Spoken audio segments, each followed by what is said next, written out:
Ang mabuting balita ng Panginoon ayon kay San Marcos. Papuri sa iyo, Panginoon. Noong panahong iyon, ilang Pariseo at ilang kampon ni Herodes ang pinapunta kay Jesus upang siluin siya sa kanyang pananalita.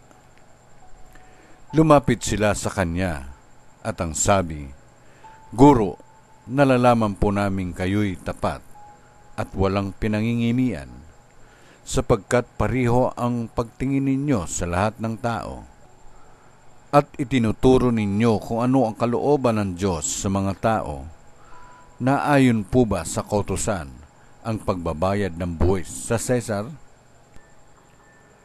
Dapat ba kaming bumuwis o hindi?"